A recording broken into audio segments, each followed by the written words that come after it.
War II, the Nazis' most classified project was known as Die Glock, the bell. Secret documents found years later reveal that the bell was a new kind of exotic energy technology that could affect time and defy gravity. In 1939, the Nazis set up a secret base in Antarctica known as New Swabia. Starting in 1945, Operation Paperclip secretly brought hundreds of Nazi scientists into America, where they were hired by the military-industrial complex. In 1946, Admiral Richard Byrd led a military expedition known as Operation High Jump to seek out Nazi base New Swabia and other Antarctica bases.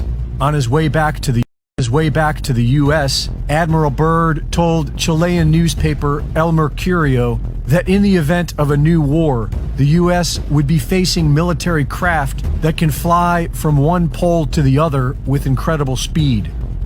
In 1959, a dozen nations signed the Antarctic Treaty, making it illegal for anyone to travel south of the 60th parallel without government permission. Since then, curious videos have circulated that show what appear to be Nazi UFOs. And just last Monday, Dr. Stephen Greer introduced Antarctica whistleblower Erik Hecker. In 2010, I was selected to go down to the South Pole Station in Antarctica for an entire year by Raytheon Polar Services as an employee of a third-party contractor for the National Science Foundation. I function in a dual-role capacity as a tradesman and a firefighter. My responsibilities required me to be more informed than most of my crew and offered me complete access to the facilities. What I learned from this unique experience needs to be shared with the entire world. The technology at the South Pole Station certainly can do what it is presented as its primary purposes, and unfortunately, much more. The Ice Cube neutrino detector is presented as a passive listening device for the purposes of the science as presented. But I'm going to skip right through the chase, folks. I have provided documentation that proves that the 5,160, what they call DOMs, that are embedded in the ice can actually transmit at 2,047 volts each. That gives us a long list of things to consider.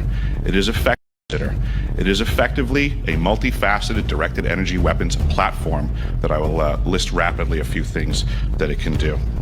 Vehicle detection. We're learning that these off-world craft, on-world craft, ours or other nations, are also emitting neutrinos. So this makes the South Pole Station effectively an air traffic control station for this new level of equipment that nobody's discussing. In addition to the ability to detect neutrinos and the exotic vehicles, I have provided documentation that shows that this is also a system for faster than light communications.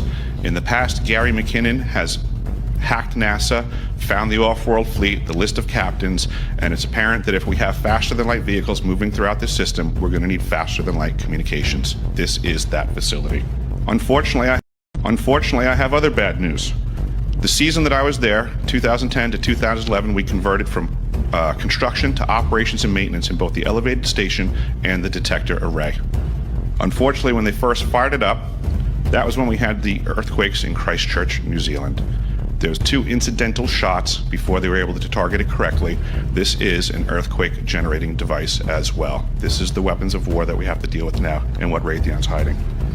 There's an ELF system at the South Pole Station that when I arrived, I was told it was off, dismantled, and completely defunct.